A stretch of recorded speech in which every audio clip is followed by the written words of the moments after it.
Assalamu alaikum dear learners. I hope you all are doing great. Today I am back with another video after a very long time.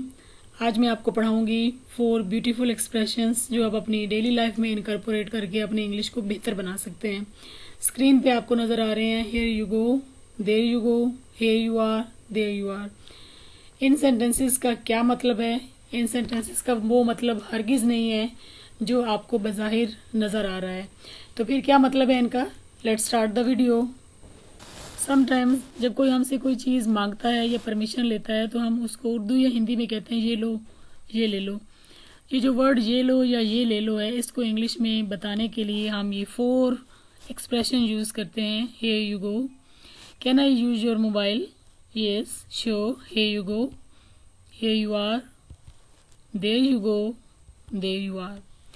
ये वो phrases हैं जो native speakers use करते हैं और sometimes, not sometimes but often we find it very confusing to understand कि ये क्या मतलब है इनका. हमने तो कहा था कि मुझे मोबाइल दे दो और वो कह रहे हैं हियर यू गो. तो इसका मतलब ये नहीं है कि आप जाओ, या इससे इसका कोई मतलब नहीं, लेना देना नहीं है. इनका सिंपली मतलब ये है कि जैसे ये ले लो, here you go, here you are, there you go, there you are.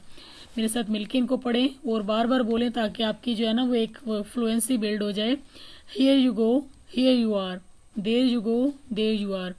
इसका मतलब ये नहीं है कि चारों आपने इकट्ठे बोल देने. इन चारों में से you can choose any one of your choice जो आपको अच्छा लगे. ओके, जैसे आपने किसी ने आपसे ये कहना हो, अच्छा जैसे आप किसी को कहते हैं can you pass me the pen, क्या आप मुझे पेन पकड़ा दोगे? तो उर्दू में हम बोलेंगे हाँ जी ये लीजिए. Sure, here you go, sure, here you are, sure, there you go, sure, there you are. तो अब आपको पता चला कि मैं आपको क्या समझाना चाह रही थी कि ये ब्यूटीफुल एक्सप्रेशंस आप अपनी डेली लाइफ में इनकॉर्पोरेट करें, इनको बोलें, इनकी प्रैक्टिस करें ताकि आपकी इंग्लिश भी पहले से ज़्यादा बेहतर. अभी देखें एक और वर्ड है here we go, here we are. अब ये वो फ्रेजेस हैं जो नेटिव स्पीकर यूज़ करते हैं कोई काम स्टार्ट करने से पहले. अक्सर आपने मूवीज़ वगैरह में देखा होगा कि जब गाड़ी में वो बैठते हैं, बेल्ट बांधते हैं, दे फास्टन देयर बेल्ट, और फिर वो कहते हैं हियर वी गो, यानी चलो शुरू करते हैं, यानी अपना ट्रैवलिंग या अपना जर्नी स्टार्ट करते हैं. हियर वी गो यानी चलो जी अपना सफ़र शुरू करते हैं. और जब वो अपनी मंजिल पर पहुँच जाते हैं देन दे से हियर वी आर, लो जी हम पहुँच गए. तो नेक्स्ट टाइम जब आप अपनी गाड़ी में बैठेंगे और अपना सफ़र स्टार्ट करेंगे then you would say here we go. और जब आप वहाँ पर पहुँच जाएंगे then you would say here we are, लो जी हम पहुँच गए. है ना मज़े का? इसमें कहीं भी गो का मतलब जाना आना नहीं है. ये वो एक्सप्रेशंस हैं जिनके सरफेस मीनिंग टोटली अलग हैं. हम अपने अक्सर कुछ लोग बहुत ही शुरू हो जाएं तो फिर चुप नहीं करते, किसी के बारे में बात करना तो हम उसको अक्सर कहते हैं कि लो ये तो फिर शुरू हो गया. तो इसके लिए भी हम यूज़ करेंगे here he goes again, here he goes again, यानी बोलो ये फिर शुरू हो गया. नेगिंग अबाउट द बॉस, यानी अपने बॉस के बारे में बुराइयां करने के लिए या बताने के लिए. Here he goes again oh God, वो फिर शुरू हो गई ओ गॉड, ओ गॉड. तो ये वो फ्रेजेस हैं जो हमने अपनी लैंग्वेज में, ये वो फ्रेजेस हैं जिनको हमने अपनी डेली लाइफ में इनकॉर्पोरेट करना है. और 2025 की ये पहली वीडियो है और आई होप कि आप इसको बहुत ज़्यादा सपोर्ट करेंगे. काफ़ी अरसे से मैंने कोई वीडियो नहीं बनाई. अच्छा जी, अब आप ये बताएं कि समटाइम्स जब हम ये वर्ड यूज़ करते हैं हियर इट इज़ और हियर दे आर, तो इनका मतलब बिल्कुल वही होता है जो नज़र आ रहा है. अभी तक हमने जितना भी पढ़ा इसमें सब का मतलब टोटली ऑपोजिट था उनके सरफेस मीनिंग से. लेकिन अभी जो हम पढ़ने जा रहे हैं इनका मतलब वही है जो नज़र आ रहा है. यानी have you seen my mobile, और आपने कहना हाँ हाँ ये तो पढ़ा है या हाँ हाँ वो पढ़ा है.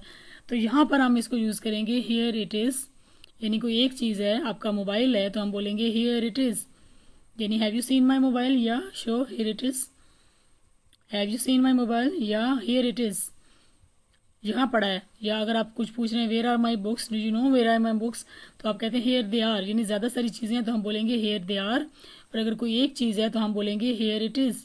इसका मतलब ये है कि आप कहना चाह रहे हैं कि अरे भाई ये यहाँ पड़ा है, मोबाइल आपका यहाँ पड़ा है, किताबें आपकी देखो वहाँ पर पड़ी हैं, ज़्यादा सारी हैं. अब देखें जी, आप कहते हैं मेरी डायरी नहीं मिल रही, काफ़ी देर से ढूंढ रही हूँ, और आप अपना ड्रॉर खोलते हैं तो अचानक आपको ड्रॉर के अंदर डायरी नज़र आती है. आप कहते हैं I have been looking for my diaries, there it is, लो ये तो ये पड़ी है my diary in my drawer, there it is, यानी ये तो वहाँ पड़ी है. इस सेंस में। अब देखो आप थोड़ा सा इसको रिलेट करके ना अपने वॉइस के अंदर एक इंटोनेशन लाओ। जैसे आप उर्दू बोल रहे हैं, हिंदी बोल रहे हैं, कहते हैं मेरी डायरी नहीं मिल रही, ओहो ये तो यहाँ पड़ी है, मैं सुबह से ढूंढ रही हूँ। ये जो सेंटेंस है कि ये तो यहाँ पड़ी है, तो इसको हम बोलेंगे there it is, there it is.